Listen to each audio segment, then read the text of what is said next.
Live from London, it's Plank of the Week with Mike Graham. Welcome to Plank of the Week. It's Friday night. It is the one place where you need to be to find out exactly what's been going on this week with Sir Jeremy Kyle, with Russell Quirk, with Samara Gill, with Steve Denyer. Very welcome back to all of you. You might as well kick us off with the BBC. They basically made a documentary. I was away last week, and it was called Gaza. How to survive a war zone, man. First viewings, you'd go, right, it's from a children's point of view, and that's fine. Turns out, and this is extraordinary, but it's bad as well, that this documentary was made by a production company called Hoyo or something. Yeah. And the narrator, this 13-year-old kid, and it was all about sympathy and living in Gaza, was in fact the 13-year-old son of a senior Hamas official. Not even going to pretend that I know how to say his name. But then they're asked the question, doesn't there?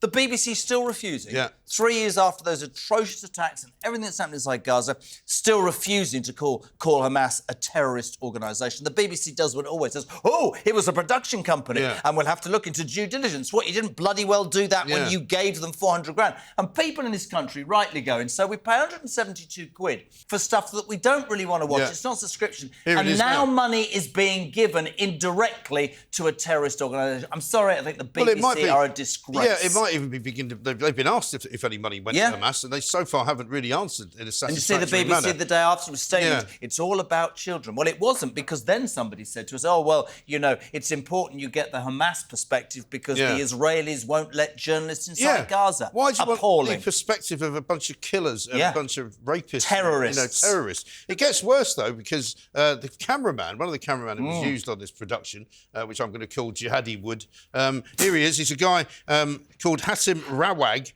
He apparently was very much in favour of the October the 7th attack. He was tweeting. He was tweeting pictures celebrating the fact that Jews were slaughtered, murdered, raped, pillaged, and burnt to death. And that's the dancing BBC. around behind the camera. And tweeting pictures. And this was and you know, let's be honest. Plank of the Week. We're paying for this crap. We are paying for this stuff. You know, simple question. Has anyone been fired over this? Has anyone in the BBC been held accountable? Having a review, I'd love to know. Having a review. But is it not illegal to fund a terrorist organisation that is banned? It is. Surely. It is. So not only should someone be fired, I mean, I presume this should go to the top of the BBC. Tim Davie, I don't know how Tim Davie's still there, to be honest. Well, no, because it's scandal after scandal after scandal. Lack of accountability, doesn't care, clearly. But surely there are criminal charges to be answered here, aren't there?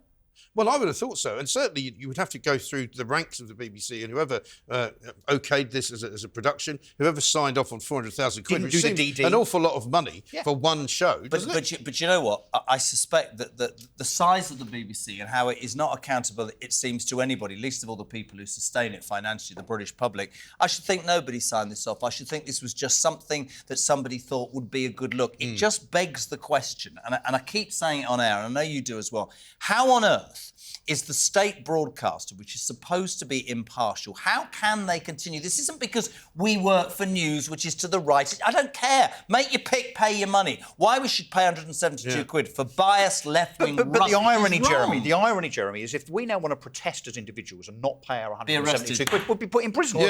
Absolutely right. Well, quite a few people have actually said to me this week, by paying the licence fee, are we not now supporting terrorism? So actually, we might all be breaking the law because the BBC's doing it too. And we'd probably be arrested straight away. It gets even worse because in the papers today, the latest revelation on this ridiculous Gaza, I'm not going to call it documentary, it's just propaganda, right? It turns out that they actually changed the speech that was the words that were being said. So when they were interviewing people who were calling for jihad against the Jews and an end to Israel, they actually didn't put it up as the subtitle. They changed the words. So that is completely and utterly against whatever ethic you might want to call So how can it be a factual programme? It's not. I think you'll find one of our literally not. Truth and honesty. The BBC has been above all of that for so long. And like so much in this country, right, well, we all sit here and we talk about it every week and people go, oh, you're very anti those establishments. Only because, in my mind, they get away without playing the game that the rest of us have to follow rules Isn't it for. great that Kemi Badenoch this week used her 6 questions to challenge the government on this very thing. Bear in mind the government indirectly responsible for the BBC. No, she didn't do that. No, she didn't, unfortunately. Russell, over to you. You've got another good one. Yeah, so my nomination is Greater Manchester Police. Yes. Again. I think, not for the first time. On the basis that this is another unbelievable thing by way of our police force. They've doorstepped a grandmother. Yeah. Helen Jones is her name, because she had the audacity to criticise a councillor, a Labour councillor, that was part of the WhatsApp group that suggested that pensioners should die. Yes. The Labour WhatsApp group. Yes, and Helen, and of course, an MP has actually had the whip removed as a consequence because he was a racist anti-Semite, I think, within that group. Andrew Gwynn, yes. Yes, and so she, understandably, and I think this might actually be her local councillor, said very innocently on social media, are you going to resign? I think you should resign. That was it. No abuse, no racial incitement, no kind of, call to arms, pitchforks, all the rest of it. So that councillor, it seems, Councillor Sedgwick, it is alleged, decided to complain to the police because she just criticised him, hadn't abused him, hadn't done anything by way of breaking the law. Not one, but two police officers turn up on her doorstep, including a detective sergeant, to haul her over the coals. And in her words, to intimidate her. Now, let me just tell you, this is a police force that is responsible for 330,000 crimes every single year, and they only solve 10% of them. In other words, 90% of Manchester crimes are not solved, and half of them are violent crime. So while they should be on the streets trying to prevent crime, one would imagine, and also going out and investigating crime, instead they're doorstopping grandmothers saying, don't you dare ever go to your local councillor. Because all I can think about that wonderful grandmother who was intelligent enough to do that is that if she'd been mugged in the street, you wouldn't have seen a police officer for jack from the Greater Manchester Police. That is ridiculous. We've seen all sorts of stories this week, including one from the mother of a victim of a grooming gang in Manchester, who said she reported the assailants to the police and they'd never bothered coming round to see her. Just didn't bother. There are also some police officers now that are being investigated for direct involvement in those grooming gangs, of course, I know. in Greater Manchester. Absolutely right. But of course, the most ridiculous thing about this whole story is that they justified what they did, right? Not because they said they were going round there to threaten her, but they were going there to basically explain to her and to inform her that a harassment complaint had been lodged against her. But they could have bloody emailed her. Well, they could have emailed her or written to her. No, here's what they should have done. They should have said to whoever it was that complained, if it was the councillor or whoever, and just said, look, sorry, mate, this is not a proper complaint. Get lost. We're not looking into it. So you hold a public office and somebody criticises you, written or verbal, and you send the police. This is people think I'm over the top. This is turning into a police state. It is. It's utterly ludicrous. Well, when the Americans say it, when J.D. Vance says it, when Elon Musk says it, and we all go, oh no, it's not as bad as that. You must be joking. It actually is as bad as that. Yeah. And Steve, do you want to have a guess how many non-crime police incidents or non-crime hate incidents there were that were lodged and investigated by Greater Manchester Police last year? Not many. 600. Wow. That went through the system. They now have a special investigator in Manchester that sits there specifically looking at non-crime, by the way, non-crime hate incidents. That's the thing. We spoke to a lot of police officers about this. It's a box-ticking exercise above all. So they're actually just trying to fill different quotas that they've been set. It's horrible because at the end of it, it's these grannies and sort of older people that don't understand and actually take the police force really seriously and say, oh, they would be intimidated, wouldn't they? Would work straight off the mark. Isn't it frightening though? Blexley, I think, always nails this. Is that woman could be visited in the house. And yet, for whatever reasons, and actually we don't need to be careful, we can say what we think because they might fear stirring up racial tension. It took 8 years for the Rotherham grooming gangs to be brought to justice, and even still, there are kids in this country, young kids being raped, and the police are doing nothing. And this is box ticking at its worst. Blexley always says in the old days you were out in the street getting intel, arresting people, throwing them in the van. He said to me yesterday, now if you put them in the van, they go, I've hurt my leg and get £1 million in compensation. Special mention to Helen Jones' husband, who was the actual person that answered the door because Helen Jones was out, can be heard on the Ring doorbell that recorded this whole thing, by the way. You can see this online. Kept on asking them, has a crime been committed? Brilliant question, to which, in the end, the police had to say, well, no. Right. Unbelievable. Incredible. There's a great piece of footage, actually, from America where they've tried all of this same kind of stuff around when Joe Biden was on. And these two guys from the FBI turn up at this guy's house and he just tells them to get lost. And it's fantastic. He's going, just leave. Just get back in your car and drive off. He's like, I'm going to stand here until you do it. And they're like, we just want to ask you some questions about something you posted on social media. He goes, why? It's not a crime, is it? What are you doing here? Exactly. Fantastic. Exactly. And that's exactly what should happen. Everyone should do. I think people will be empowered by that sort of story. I think so. Absolutely right. And I presume now, with everybody with these Ring doorbells, maybe the police will think twice because they're going to look very stupid. If Aren't they they keep saying great? that. Because they just get posted out. We see what happens. Yes, you know, I don't want to see who comes to visit you though. Because, obviously, that could be a bit There's a tricky. few nasty. In the middle of the night. In the middle of the night. Doorbell at the front and the back. Yes. Both entrances. But it shouldn't be this way. We shouldn't have to go to the media over these things. We have people calling up Talk saying, "Hey, my disabled son's being investigated for a hate crime." Yeah. They shouldn't have to be calling the media as a cry for help. No, absolutely. It just shouldn't be happening in the outrageous. first place. Priorities are completely wrong. Samara, over to you. You've got an old favourite. Oh yes, an old favourite, meaning the BBC's former golden boy, Huw Edwards, who we all love to hate. The paedophile. Yeah, the paedophile. I don't think I is. need to re-jog anyone's memory on Yeah. this. The BBC was paying him throughout this whole process with your taxpayer dollars. Even when they knew he was going to plead guilty, apparently. And the Allegedly. pension, right? The pension's still being paid, right?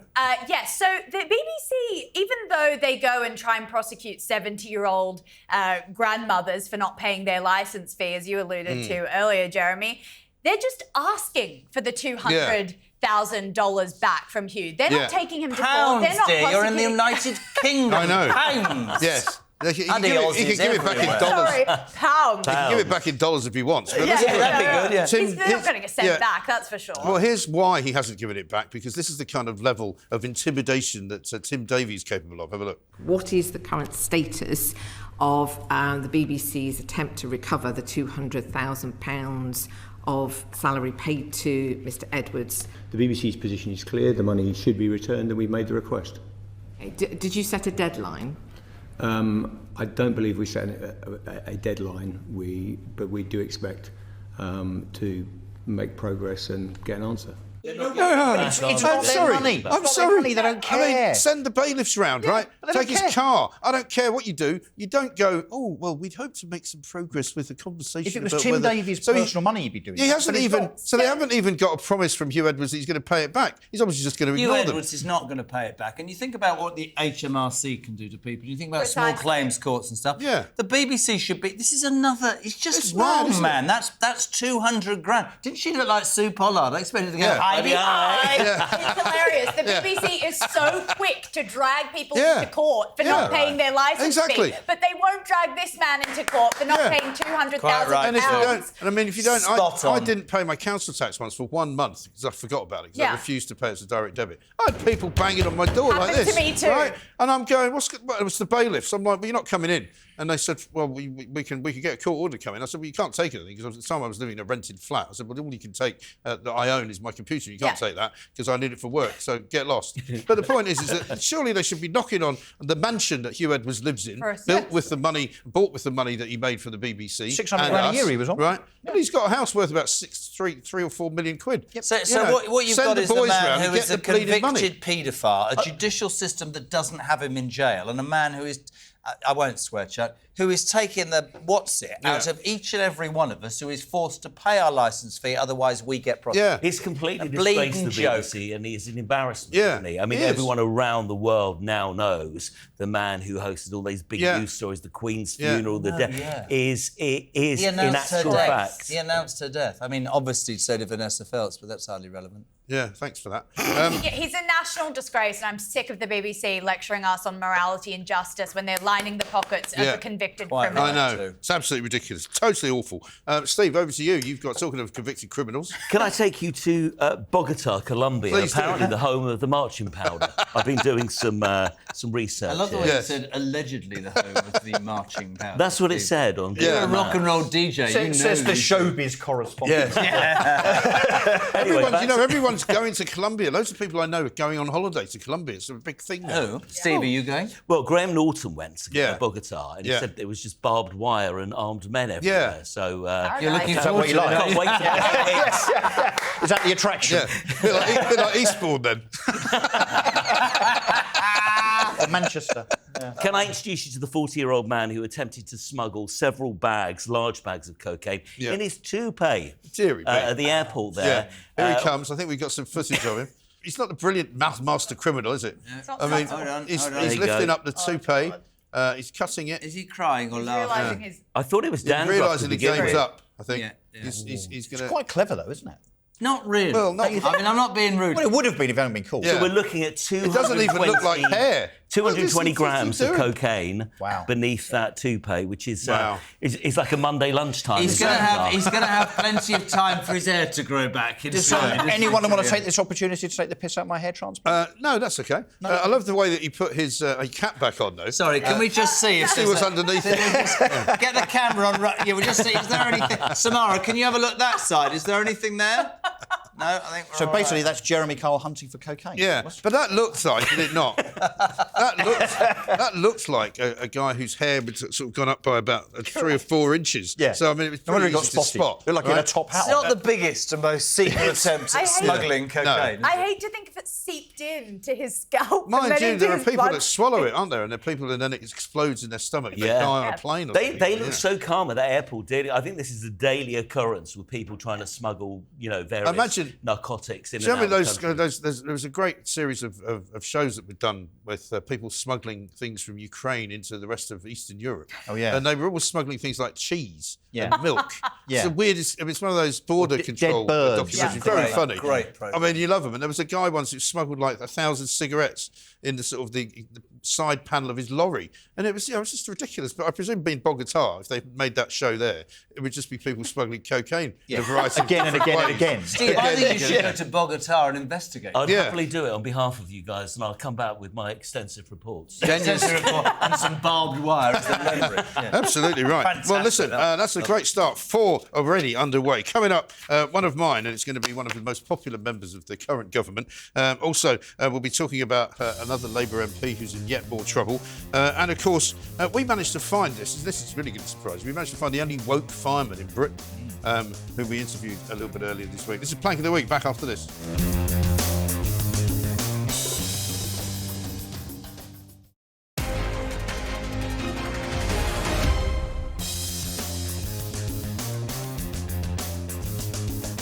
Welcome back to Plank of the Week, and of course, it's time for me to give you my first nomination, and it is that wonderfully erudite man who sits in the chair of the Foreign and Commonwealth Office, Mr. David Lammy, because it turns out that not only does David Lammy love sort of bestriding the world, messaging every single country, eating, drinking, doing whatever. I think £1 million he spent so far on private jets, despite the fact that the Labour Party said they were going to end private jet travel for and 500 grand so far on food and drink. Well, this is what I'm getting to. £500,000 on food and drink. They've only been in 7 months. It's £2.5 grand a day. Now, I'm reliably informed that this is an AI production. No, I don't know about that. I don't know He's whether... been on Ozempic, it doesn't work, does it? This is one of his many evenings out. And It's true, though. It's 528 grand. £528,000 £2,500 a day for every day since they've been elected. Is that for, entertainment? Well, it's for a variety of his own things. It's for a variety of things. Have a look at some of the people he dines out with. This is him and Angela Rayner. Looking a bit of cosplay there. Episode of Bridgerton. Yeah, no, they won't actually define precisely where they've spent all of the money. That's also AI. Actual champagne socialists. Because actual Starmer's champagne smiling. socialists. Yeah, you can tell it's not real. He never smiles. He's off on another private jet, of course, this week over to America. Although I don't know if he's going on a private jet. He might be going first class. But they've bought things like crystal glasses. They've bought things like, nights at sort of spa hotels, and they've gone to expensive venues wherever they go, and they just profligate without money. It's almost like Rachel Reeves is in charge of their budgeting on entertainment. Yeah. Like when well, she we was already April. had. I mean, Angela Rayner has spent £20 million more than her predecessor in the housing ministry on consultants.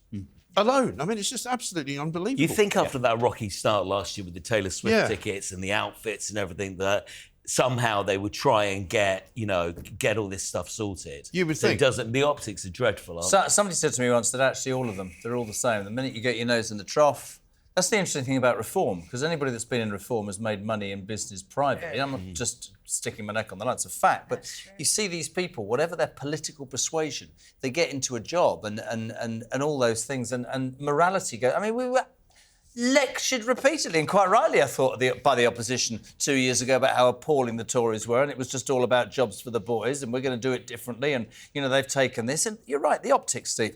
They've been appalling, Mikey, for a year. And this is, I mean, Appalling. the people who will defend Lammy, I'm not obviously one of them, will say, well, it's not necessarily just him that's spending it, it's the Foreign and Commonwealth Office. But for example, how about this? £2,400 at Cumbria Crystal, where a set of 4 Grasmere wine glasses cost £500. For what? Why are they buying that there? You know, and also, apparently the amount, as you said, spent per day, where is it? 2,000. 2,000, and the pension, the weekly pension in this country, is quite considerably a lot smaller. I was going to say, how do we think the pensioners feel listening to this, watching this, knowing that 500 grand has been spent on trinkets, when that's about 1,500 winter fuel allowance? Well, it's the kind of money that people would only dream of ever seeing in their entire life. I thought it was interesting yesterday. You just said something I wanted to say about working people. You know, yesterday when the defence increase was announced this week, and he stood up behind that lectern, Mr. Boring Starmageddon, reading from notes. but he actually said, Nigel Farage, we're for the working people. He says like it all his the time. defence increase. I have to tell you, north of Watford Gap, because it does exist, peeps, as you know. These people, working class people, do not support the Labour Party. They don't even associate with the do you know Labour what he Party means anymore. by working people? He means the public sector. That's all he means. He won't say it, but that's exactly what he means. Although, funnily enough, as we discovered today, when we were talking about it on the show, people in the defence business are also in the public sector, members of the army, the armed forces, soldiers, you know, navy guys and the Air Force, and they don't get paid well, and they don't get treated like they're in the NHS or as if they're in the police or if they're train drivers. They get treated abysmally. So, you know, this is Labour, you know, really not doing what they should be doing and giving money to the people that need it. How does a train driver earn 3 times more than a soldier? What sort of world do we live in where that's true? They've got a better union, I guess. And he has to work 4 days a week, he or she. Oh, yeah, true. It's like you say, it's just amateur hour. It's like they've never been politicians before with any power in their hands, and they're just going crazy. They've gone to college and worked in labour organisations. That's the point. They've never done anything else. Look at all this free, Precisely. and they're going, look at all this free stuff we can get. Isn't it great? I mean, even Rachel Reeves nicks the pastries from the morning, you know, coffee when they have people in for meetings. Yeah, Richard III. Richard III. Where's the picture? Richard III. Yeah, which is not on it this week. But over to you, Jeremy, for another Labour miscreant. This is ex-Labour MP Mike Amesbury, plank of the week. There's growing clamour this week for Mike Amesbury to step down. The 55-year-old was sentenced to 10 weeks in prison this week for, I don't know what, he was out in Frodsham, which I've been to, which is usually closed. It's quite quiet. And he was seen lamping this... It was lively that night. Yeah, it was lively that night. This video is so shocking, though, isn't it? He's just talking about it, and then the guy's on the floor and he's giving it and giving it and giving it. He said very little. Obviously, it was an altercation. I don't know what it was about. He's been sentenced to 10 weeks in prison. This is another really good look for the Labour Party, isn't it? We've had Shulit Sadiq, she's a liar. Yeah. We've had the convicted fraudster Louis Haigh. I mean, all of it. Jonathan Reynolds, the business secretary, he said he was a solicitor and he's not. I'd have thought that was a lie. That's also a crime. Boris of lying. But don't worry about it. Yeah. Rachel Reeves wasn't an economist. She was simply emptying the bins somewhere at the Treasury. Amesbury is going to appeal, because that's the process that we have in this warped country. But what's he appealing exactly? And will be entitled to keep his £91,000 salary as the MP for Runcorn and Helsby. He was, of course...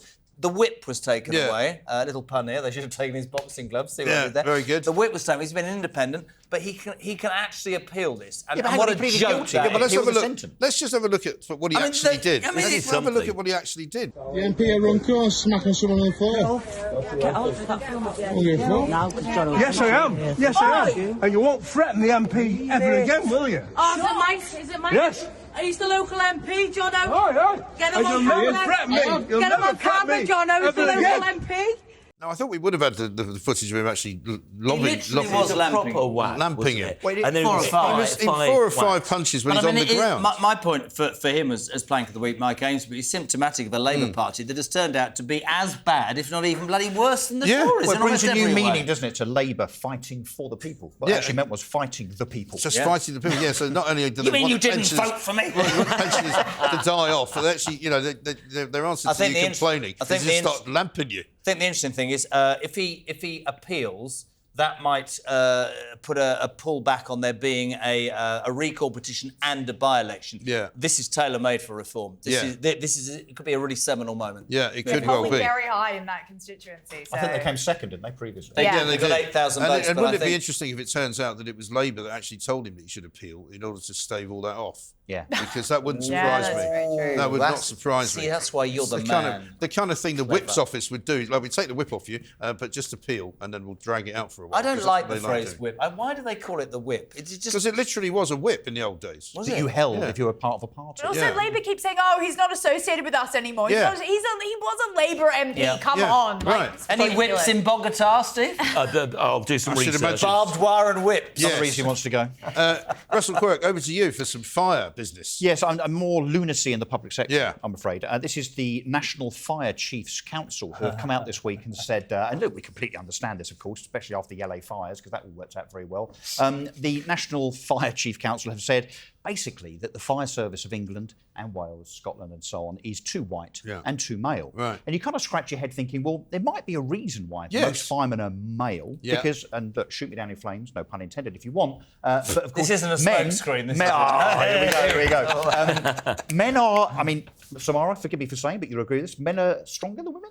Generally? Sure, yeah. Yeah? I mean, biologically. I mean, I'd love you to be pulling me out of a kind of burning building. I but wouldn't love to be doing that. I actually would so, probably prefer it to be a Mike or a Jeremy, or maybe not. really me. controversial. Come on, Steve, his helmet. Come on, of course you were with this. But the National Fire Chief got Council the poll seem to ready. seem to think, a bit like the head of the LA Fire Get your Service, that we want to be dealt with in fires by people that look and feel a bit like us, right? So if you're black, it should be a black Yeah. fireman. If you're a woman, you should be rescued by a woman. What an You absolute just load want of- your house put out. Yeah. Well, no, you want to be rescued wanna by be someone that's rescued. going to pull you Yeah, out, right? absolutely. So all the while we're thinking about this DEI nonsense, and again, LA is the example where we had as not just the top person within the LA Fire Service, but the second and third in command, all called Christian, were all lesbians because they'd been put in place to tick the DEI box. And there was- they- look what had happened. they not cut the budget by $49 million Yeah, like- There was, the and week there was before it no, happened? there was no water in the hydrants. No water in the couldn't hydrants. use They hadn't anything. cleared the fire breaks. No- and so on no and so on. water in the reservoirs. So we're now in danger here of not learning the lessons of what's happened to LA Yeah. in terms of LA burning to the ground. Yeah. On the basis that we should be a bit fluffy, woke, and DEI friendly. What's a Yeah. load of nonsense? Well, do you know, the most amazing thing about this story is that we did it a bit earlier in the week, and we've somehow managed to find the only woke fireman that I've ever seen in my life. He actually at one point corrected me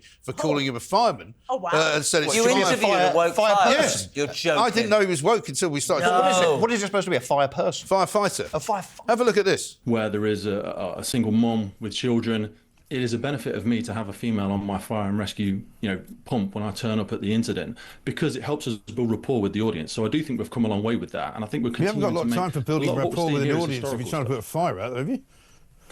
Yes. I mean, surely put the fire out first, then you worry about building the rapport with the audience. That's hard to believe. It's a fair point. What was going on with his teeth, by the way? I was going to say, has he I've been never just seen- turkey in between Yeah. putting out fires? I Do don't you have his know. I teeth? would not mind that man coming and saving me from a fire, but yeah, I don't want his Thought that was female overtly subordinate. sexual there. Yeah, but he Wasn't it wouldn't. wrong? But he wouldn't put you in the old fireman's lift because he'd have to give it to a woman to do in case you felt in some way intimidated. And Well, you no, no, couldn't, but you no, couldn't but- get I into the prefer fireman's him. lift without another person because he might take it. I mean, the whole thing's... No, but what you'd actually do before he actually pulls you out your burning house is to build some rapport. Yeah. Right. Good. I Yeah, mean, no every jokes. woman I've ever met loves firemen, right? They don't want women turning up. They want the fireman to carry them out of the house, even if it's not on fire. it- Do to be women, honest. do women... Is it a fantasy? Well, it's going to get to the point where firefighters are going to have to say, "Do I have your consent to save you. pick you up and save let's you?" do this. Is it a fantasy of women, a firefighter? I think For me, not really. I'm more into, just Sorry, I like wasn't socially talking to you, awkward. Steve. I was actually talking to you. Oh, Steve, okay. I sometimes leave the oven on deliberately.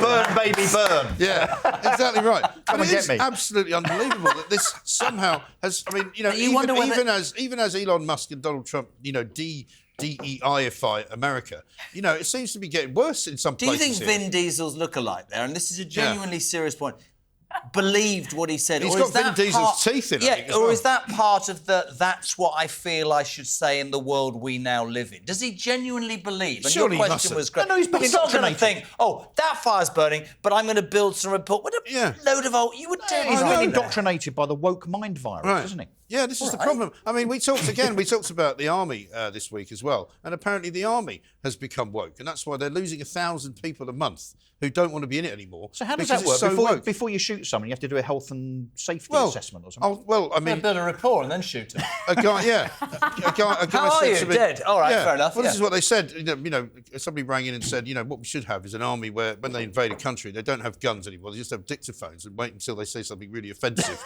and then come back and report on it. We don't actually do anything about 25 years in prison. Yeah, exactly. But this guy rang in and said he was a reservist. He'd been in the army for many years, and when he was at most recently at an army barracks, he got a phone call from the powers that be to say, "Can you mind going around checking all the notice boards to make sure nobody's using the word manpower anywhere, because we don't want that in the current modern armed forces." And you're going, these are the people that are going to supposedly keep us safe from the Russians. Really? Seriously? Yeah. I mean, I don't think so. Blimey. Anyway, we've come to the end of another segment. Very quick this is going. Coming up, Samara, you got a bit of dancing for us, and then you can even have your next nomination as well after you've done that. And Amanda Holden from Steve Denham. We'll be back after this.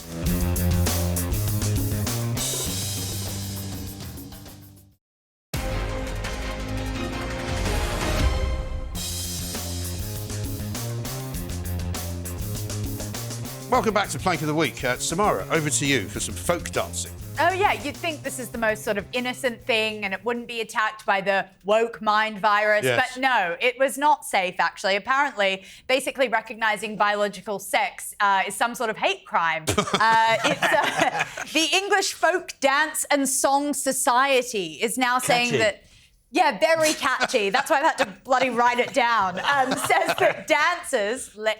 calling ladies and gentlemen, that's offensive if a dancer calls... Oh, is it? Yeah. Right. So... In case they're not either. No, exactly. Yeah. So they here they are. There they look like a bunch of racists. Yeah, to be honest, you can't actually really... thugs. Absolutely horrible. Bigots. Sorry, what is this? A day out in an old people's centre? What are we talking about? I'm lost. What is this? This is folk dancing, Jeremy. Yeah, this and they're English what? people do. They're racists and misogynists. They're using the wrong language. Whilst dancing. Yeah, while dancing. Yeah. I mean, let's be real. It's just the folk dancing is actually rooted in a lot of tradition. Yeah. It's about gender. It's about courtship. Right. It's about, men, women, relationships, etc. Tweed. Yes. Murray mints. Yes. Murray Exactly. mints? Yeah. Well, dancing good around... to hurry mints. Dancing around the maypole and Morris dances, a lot of that has come under scrutiny. You can't say dancing around the maypole anymore. Can you not? No. Why not? I've just decided you can't. Well, because quite in the olden times, I think it started down in Cornwall. They used to black up their faces to do it, and so of course now people go, "Well, you can't do that." But it's got nothing to do with What's the other dancers? That's the maracas. Yeah, not the. What are they called? The other dancers? Come on, help Morris. me. Yes, I said the Morris dancers. That's what I said. I'm just going to shut up now. Right. Guys, it gets worse, though. It gets worse. Right. The guidance has said that, if it could, you can't pressure people to join in anymore, apparently. No, it has to be all completely consensual. You have to make the decision on your own Do without... you have to sign something? No, You get asked to dance. Can you sign my consent? You cannot pressure... So, when you're at a party and you're all on the dance floor and you're like, come on, join in. Not allowed. You need to build some rapport before you ask somebody to have a dance. Sorry, there needs The to good be news is rapport. if that fireman was in a nightclub, you wouldn't miss him, would you, with those teeth? You know exactly where he was from across the room. So you're not allowed to ask anyone to dance? No, you're not. And it's actually really darker than we think. It's more about this sort of attack on Western traditions. Oh, you can't call a Christmas market a Christmas market anymore. Right. You can't... Folk dancing's been attacked. You can't... Who decides this stuff, though? Serious question to everybody. Well, a lot of it's like society. local councils and some of these woke societies and things Is this like that. the April the 1st edition of Plank of the Week? Is it? No. Did I miss out? We don't need to have one of those because it's worse than that. This is the thing. Apparently there's a thing called the Feminist Folk Club. I don't know what this is about, but have a look. Nobody wants to dance with them. 10 words to describe the Feminist Folk Club. Uplifting and joyful celebration of non-male voices. Woot woot. So the Feminist Folk Club is a 6-monthly event that we host here at Cecil Sharp House. And guess what? They're all single. Yeah, funny that. Every single one. Shock horror. I can't imagine anything worse than that. What, apart from their Sorry, underarm can we hair? just cut through the chase, right? You know, in the old days, right? And I'm probably getting into trouble for this. You go to a nightclub. Never stopped you in the past. Nobody's going to ask that bunch of women to dance. That's the reality of why they've set this up. I'd be asking them to leave. I think. they are the greatest contraception ever invented. Exactly right. That is appalling, isn't it? And I mean, it gives feminism a bad name as well, doesn't it? I mean, there's nothing wrong with feminism. There's nothing wrong with equality. No. But to do that and to go, we don't want any men here. Yeah, it's weaponised feminism. Genuinely, what do you think? Because I agree with him, but we'd probably be No, it is. It does give feminism a really bad name. I'm really happy that we have people like Caroline Levitt, Megyn Kelly, Ivanka Trump, that we can actually look at and say, no, that's actually what feminism is. Yeah. It's about owning your femininity and not trying to destroy very old traditions because of some weird socially liberal thing that you're trying to kind of put forward now. Because that'll be gone forever. Even those traditions will then be gone when you start answer me this. How is stuff. Feminism about equality if they hate men? That's not very equality-like, is it? No, that's the thing. And I think true feminism's all right. That's not true feminism at all, is it? That's kind of Greenham Common meets the Guardian, that, isn't it? You know, and let's sitting cross-legged eating father beans and talking about your CND. Right. Have a wash. And go online because nobody's going to dance. Shave your armpits as well, please. Shave your armpits. Plait them at least. I don't mind if you don't shave your armpits, as long as you don't look Do you like that? Eh? That's not a thing that I care about really, one way or the other. It's I'd rather they didn't look quite as horrendous, but that's another story. Forget the armpits. Yeah, don't mind that. There's other things to worry about. Yeah, Steve, over to you. Well, they have a hairy bum. Wow. I wasn't expecting that, but there we are. We've reached the bottom of I that. think we're back to his Colombia trip. Well done. Listen, my next one is supposed to be Amanda Holden, but actually you might like what she's gone and done. Yeah. So this is everybody's favourite director, of the BBC, Tim Davie, talking about the climate transition plan. Yeah. And his kind of inspiration and motive to be net zero by 2050. Right. The same week that that's been announced, Amanda Holden said, I've taken about 5,000 flights around the world to do this Alan Carr show that she often does. I think it's 28 flights. But again, the optics are dreadful on this, aren't they? She's flying around. It's backwards and forwards to Spain, I think she's going, isn't it? It's just virtue signalling, isn't it? But is she an anti-climate change advocate? Is she? I don't think she is. I mean, she was having a lot. No, I think she's just saying. By the way, this is how many she's flights right, I've been taking. So she's saying she's all right. She's saying it's normal. Yeah, it's what normal people do. No, exactly right. And I mean, the fact is, if you want to film a show in Spain, you're not going to go. You're not going to drive there, are you? If you've got to go and film it and then fly back. You're not going to drive with those feminists, are you? But she's living her best life. She's laughing and joking about this on her radio show when you've got Tim Davie with this net zero plan. Right. And it's just the thing of them not being on top of things, isn't it? With Jezzy's plank earlier, with the Westwood thing going on at the moment, it's just there's so much. They're not proactive, are they? No, they react. They no don't one's in seem control. I think you're right when you say a plan. They just don't seem to be over this sort of stuff. And I think so much of nowadays is down to virtue signalling. I don't think people even believe half of what they do. They feel they've got to do that. I mean, but there's a sort of disconnect, isn't there, with the things like Tim Westwood. This £3.3 million inquiry. I don't know why it cost that much. They've been looking into, how they managed to miss the fact that Tim Westwood was a ghastly individual for 2 whole decades before anybody actually noticed. Allegedly. They have got form. They have. That's the thing. They didn't notice that he was chatting up 15-year-old girls and inviting them back to his house under 16 parties. They didn't notice that lots of people had complained about the way he acted around. Well, let's be honest. They didn't notice what Jimmy Savile was doing, or Rolf Harris, or indeed Huw Edwards. Well, it starts to make you wonder whether they didn't want to notice, really. Yeah, absolutely, and it makes you wonder whether there are other people implicated. But it turns out complaints were made, and they're just ignored. They're buried under the carpet, and people. And I think we were talking earlier about the frustration. I think if you work away from the BBC, this is meant to sound bitter. The frustration is that the BBC, it seems to be, it is a smokescreen, and you can get away with that stuff. There are many of other people that work in other industries. If one person complains, and you're out. Right. Gone. Yeah, I mean, I used to do stuff for the BBC in Scotland, and I lived outside of Edinburgh. You worked for the BBC? I've done work for them. I didn't work for them. Strangely, I never have. Yes. Yeah. No, I mean, it was because they asked me if I'd appear as a pundit. I used to be their sort of token tabloid hack that would go and defend. Did you wind them up? All the terrible... Yeah, of course. Yeah. Did all the terrible things that we could justify doing, because they were all so kind of, earnest. And they used to send a car for me. I said, I'm quite happy to drive. Just give me the fee for the taxi. And then they'd pay me 75 quid just to go in for about 5 minutes on Newsnight. And then the taxi there and back was about another 75 quid. And they just didn't care. It's not their money. It's not their money. Do you know how Robert Kilroy-Silk made loads of money?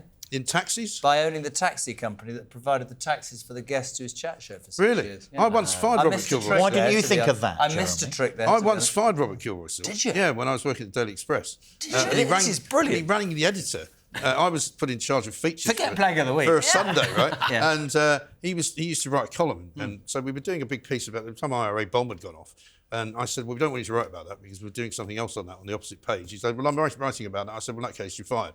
If you're not going to do what you're told. Yeah, fair enough. Anyway, then he rang the editor and he got reinstated the next day. What had he got on the editor? I don't know. It wasn't it was apparently not my place to fire people that were as important as that. I was a bit more if they were terrible at their job. But anyway, there we are. By the way, I've just heard that the BBC apparently overpaid people that work for them recently, came out this week, by about £4 million. And they don't know how they managed it. And you know the theme running through all of this is accountability. Yes. There is no accountability. And incompetence. Forget about at all. No, because they don't care. Yeah. Because they're not accountable to advertisers or to even the taxpayer, because you have to pay it. Doesn't matter what audience they get, it doesn't matter anything like that. No one's elected. And I think that's the argument, in all seriousness, about the licence fee, because I think we have to move. I think terrestrial television will die in 5 years. I think that this is what television is going to be all about. I think people clickbait and making decisions, and if you want to watch something, you're going to pay for it. I see big screens with 50 choices. I don't think the BBC is sustainable within 3 years. Got to be gone. Really? Signing its own, Yes. It's also signing its own death warrant. By Of course it is. With all of this stuff, signs its death warrant, because if you felt like you were getting, an unbiased state broadcast, but you're not, you're getting lefty... You are getting lefty rubbish every there's day. the bias of the news, but also on drama. I mean, literally, you can count on the fingers of one hand how many decent dramas they come out with every year. They still make good dramas. No, but 4 or 5 a year. That's if you're Abu Hamza. That's it. But then Netflix, Amazon Prime and others manage to do it every second week. Yeah. I'd just love to cut them off and see how long they survive. I know. We're brilliant, wouldn't great. it? Absolutely fantastic. Anyway, listen, we've come to very nearly the end of the show. I've got one more to do. Oh, no, we haven't. Oh, yes, we have. I've got one more to do, and it's about climate change, actually, as well, because there's another one this week. It's absolutely driven me insane. We'll be back with more from Plank of the Week after this.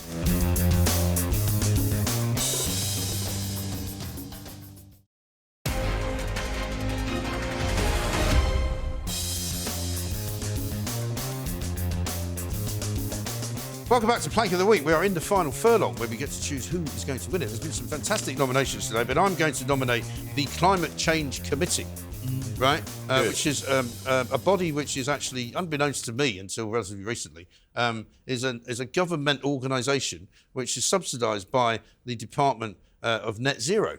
So basically it's funded by the government, i.e. funded by taxpayers. Right. It's full of people who are professors of climate change. And this week they came out and basically made some recommendations about climate change, believe it or not. But that would be their job. Ed Miliband, who's in charge of climate change. Yeah. And amongst the recommendations are that we should eat less meat, we should fly less, right? We should all get heat pumps installed in our homes. And we should rapidly make sure that this whole programme is started right now. They should put more taxes on flights that you want to take with your family to go abroad. You should also stop driving as much as you do, and you should all get an electric car. These people are an absolute joke. So basically what they want to do is make it more expensive for ordinary families who don't get away more than, say, once a year to pay an extra sort of 400 or 500 quid per trip. But the head, apparently, I saw interviewed this week, the head has no climate credentials. She has a first in classics at Oxford. Yeah. No qualifications in I climate think it's really interesting about these climate nuts, and I actually think I'm with Mike on this. I think David Miliband is quite essentially and probably one of the scariest politicians we've had. Ed Miliband. That's it. Well, mind you, David's not much better. But I do wonder. It's a bit like when Khan brought in London, the diesel cars, but you could drive in if you gave him 10 quid. Their morality is they don't want you to take flights, but if you pay £500 more, they're all right with you doing it. Either you do or you don't. I'm really old-fashioned. Samara, I'm going to put this to you, and you can look at me as my daughter looks at me. I don't give a toss about it. I've got 25 years left. The next generation can sort it. There are problems in this country that need sorting out before spending billions of pounds on some claptrap that isn't achievable. What about hospitals, old people, crime, immigration? I don't give a toss either. I'd like to be able to pay my energy bill, potentially buy a house. I've got actual, real-world things. And you're right, Russell, the people that are running these committees do not live on planet Earth. They live on some other... But you also want your bills to go down as the Labour Party promised. Since that promise, they've gone up 3 times because of the net zero subsidies. Look at the recommendations. Those are not for regular, everyday people. Of course they're not. Who are these people making? Well, I'll tell you who they are. I'll tell you who they are, right? Professor Piers Forster is the interim chair. He is the director of the Priestley Centre for Climate Futures and professor of physical climate change at the University of Leeds, closely followed by Keith Bell, who is a chartered engineer, fellow of the Royal Society of Edinburgh. Then there's Stephen Fries, not that one, Senior Associate Fellow at the Institute for New Economic Thinking. They're all these kind of highfalutin academics, People I utterly right? refuse to Professor speak to. Corinne Lequere. I don't know who she is. No, I think that's who I saw being interviewed. Professor of Climate Change Science at the University of East Anglia. Now, the University of East Anglia is where they faked the hockey stick and graph, had to admit that which they turned manipulated out the to figures. be complete They and utter manipulated the rubbish. numbers. Yeah, but also they've had one idea because they used to be called a different organisation. They used to be called the Committee on Climate Change. They've now changed the name to the Climate Change Committee. How long does that take? It probably took about a year. Yeah. And they've got, I had a look at their accounts, right? And I don't know how much money they've got swilling through this organisation, which is all from taxpayers, but they've paid out to people like PricewaterhouseCoopers and various other consultancies nearly £1 million in the last year alone. Yeah. In sort of, But have you seen the work for goals? them. Have you seen the goals? So the goals are that have been announced over the last few days. By 2040, they want us to 2040 be 2040. So they've got 30 or 15 50. years to do this. Yeah. Right? The current number, the percentage of houses in the UK with a heat pump, 1%. The target, 52%. So they want to see an increase of 52. And can they legally ensure that we get? Listen to I don't even know what a this. heat Listen to pump this. is. 2.8% of Britain's cars right now are electric. The target in 15 years is 80%. Yeah. They're not selling now, let alone in 15 years' time, and industrial electricity and so on. So the numbers, the actual goals, are absolutely for the birds. And are we talking about a government that's going to make that law to have a heat pump and make it law Well, to you have know an what's electric weird car? is that the government, on the one hand, have got this mob operating for the Department of Net Zero,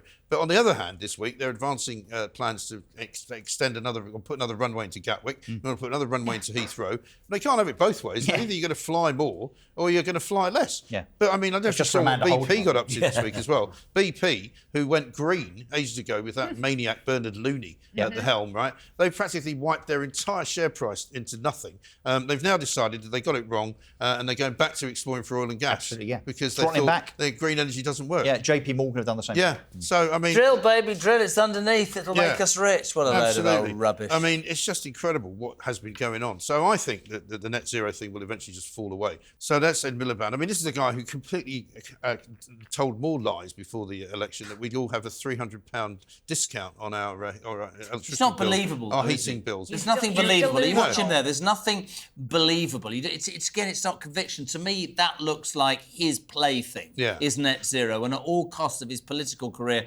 that is it. This I is a don't bloke believe that the who's average got- person in this country No, gives a toss. this is a bloke who's got 2 kitchens and a nanny. Yeah. I But mean, do you remember how are you also supposed to recently? take these people seriously? Do you remember recently also he said Mike's looking at me like that because I married my nanny. I just had to point that out. Ed Miliband recently No, I said... thought you were going to admit to having 2 kitchens. That was the thing. No, but Ed Miliband, he also said that everything he's been saying has been validated by a separate and independent body. When you look, it turns out, guess who the biggest shareholder It's the of that Committee body for is? Climate Change. Yeah, him, yeah. And he's the biggest shareholder. These guys who are paid by his department to tell him Completely what biased. he wants Was to this know. all set up by Labour, by the way, this committee of climate Oh, no, I think change? the Tories set it up. I'm sure the Tories set it up. I'm not... Yeah, but the Tories were as bad as Tories this lot. just- We're under no illusion. Boris Johnson, I mean, David Cameron I mean, started even all. now, if you get a Tory MP on the show and say to them, right, if you're going to be really conservative again, are you going to ditch all the net zero targets? And they go, well, we'll obviously have a look at it. They don't want to. No. Because they're all bought into it. It's a complete and utter Do you know, I just shambles. want a bacon sandwich after seeing Yeah, I know. I just fancy don't that. blame you. That's I my don't blame you. feeling You about probably it. know how to eat one as well, unlike Ed Miliband. But there we are. Listen, Makes difference from a sausage sandwich, Steve. it does, very much so. Thank you very much for that. Now, it's time to judge who should be Plank of the Week. There's a lot of good ones. The BBC for the Hamas documentary, Jihadi Wood, as we called it earlier. David Lammy's quite good. Mike Amesbury's quite good, isn't he? I don't know. What My are you thinking? Colombian. The Colombian with the cocaine wig is a bit of a plank, but I mean, you'd expect plankery in Colombia, wouldn't you? Bogota. I mean, for heaven's sake.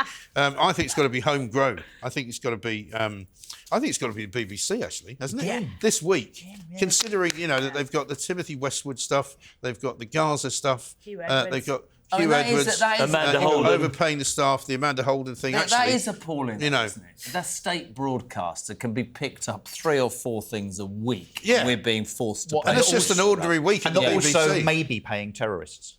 Yes. Precisely. Yeah. And also, it means I win again. Yeah. It's not about winning. It's It about is. taking part. Yeah, because upstairs, you know what he'll go, I can't believe it. You've got the best story again. No, I did. I said it earlier on. Well, how did you get those 2 stories? Well, you are allowed to make your own nominations early. No, If you get them in well, early enough, you know, you can be in the hot seat. I'll start It's thinking not now about the winning, next it's one. about taking part. Of course it is, Jeremy. I'm It is. sure that is your philosophy. Absolutely right. It's all of our philosophy. We love this programme. But Yes. yeah, the BBC, I think, I love the Colombian, though. Yeah, A bit- I think so. Yeah. Well, maybe next time for the Colombian, if he has another go. Where's he going to hide it next time? I'll report back. Chop his leg off, false leg. That'll be it. Yeah. So the BBC, Tim Davie, Plague of the Week. You absolute and utter idiots. Thank you very much indeed to Jeremy. Thank you to Russell. Thank you to Samara. Thank you to Steve Denyer as well. We'll be back same time next week for more Plankery.